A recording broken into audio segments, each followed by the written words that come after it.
Boys and girls, ladies and gentlemen, children of all ages. Boy, not only was Star Wars Outlaws an entire giant flop for Ubisoft that caused them to rethink their entire release schedule and that maybe they aren't the greatest thing since sliced bread after all, because they of course pushed back Assassin's Creed Shadows as well. And now it looks like they are admitting failure once again by not only talking about how sales expectations were so abysmally bad with the game, but also they have fired, yes, ladies and gentlemen, fired and replaced the creative director for this game that is completely and totally solely responsible for how much of a disastrous dumpster fire this game has been, and Ubisoft is desperate to salvage any kind of money that they can with this game, because they are going to dump even more money into this absolute flop out here, trying to save the game, trying to save their reputation. And ladies and gentlemen, as anybody out there that's been paying attention to this kind of stuff for any length of time whatsoever knows that if your initial burst is not good, your long-term prospects are abysmal. But Ubisoft is desperate,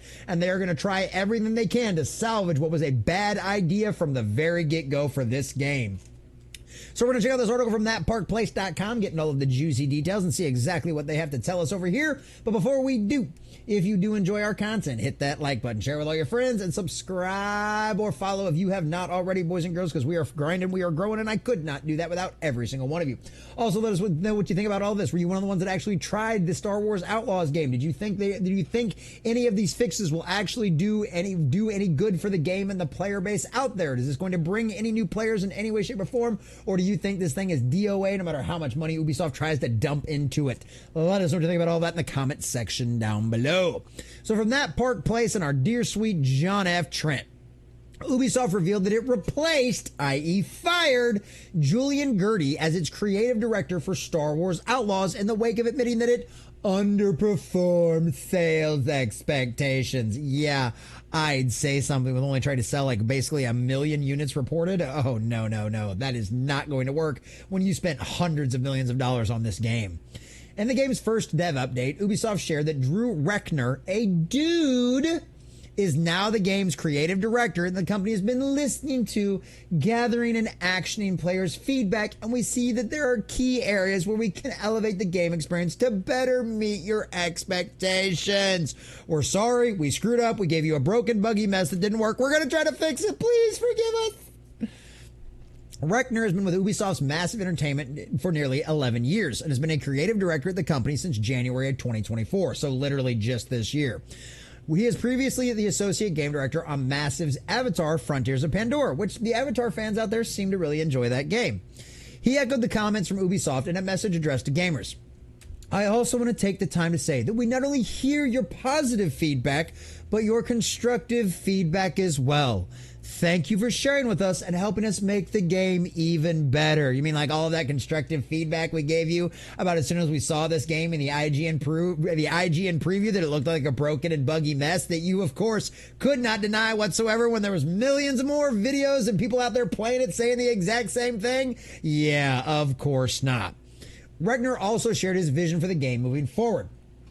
The first key area of improvement is to be the game is combat, where we see a real opportunity to add more depth and excitement to the experience, further rewarding your tactics and precision. Yeah, you mean the lackluster and broken buggy combat that everybody complained about from day one? Yeah, that problem. Or our second key area is stealth, which is not only about improving the readability and consistency of enemy detection.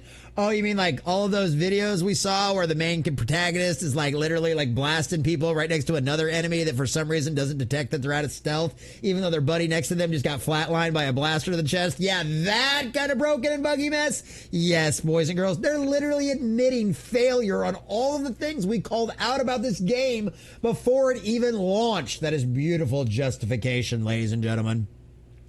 But also providing choice and how you want to approach each encounter. Finally, our third key of focus is centered around the character controls, which means improving the reliability of cover, increasing the responsiveness of climbing and crouching, and generally improving the consistency of controls overall. Oh, you mean all of the things that should have done right when you tried to launch a $130 game? Yeah, I wonder why you got some backlash for that. While he pointed out these areas of improvements he and Ubisoft team will be working on, he did not provide any specific details, but instead promised, "You can expect to see more details about how we will be celebrating and embracing player choice more than ever before." I don't know, here's a concept. How about give us a DLC that makes Han Solo the main protagonist of this game instead of some crazy random female whose voice actor is gorgeous that you decide to uglify for this game, all for identity politics, so that way all of the ugly people out there in the world, they can feel seen and be a hero too. Probably like the creative director behind this game initially that has now been fired. Whether it's sneaking through encounters, going in blasters a-blazing, or everything in between. So, yeah, no Han Solo DLC. We will provide more specific details about the changes to these areas and more in the upcoming weeks as we provide further updates to you.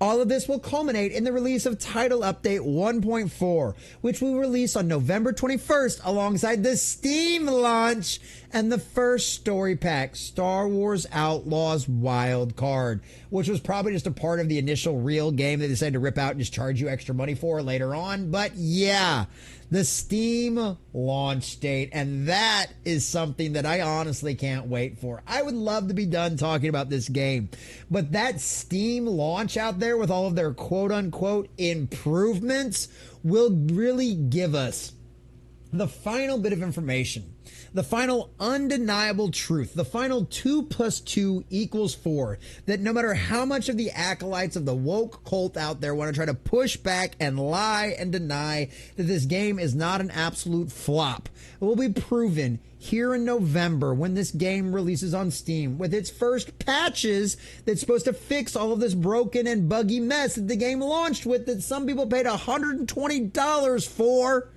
on top of its first DLC quote-unquote pack.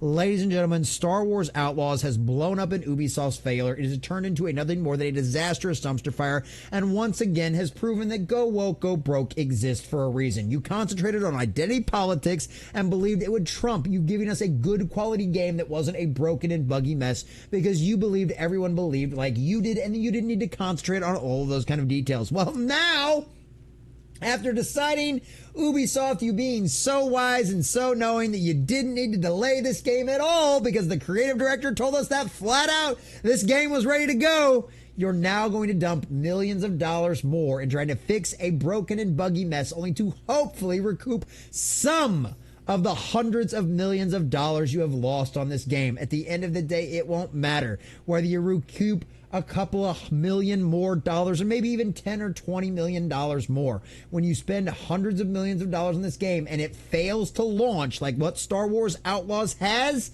it is a disastrous dumpster fire no matter how you try to cut it. And guess what? You've gotten exactly what you deserve.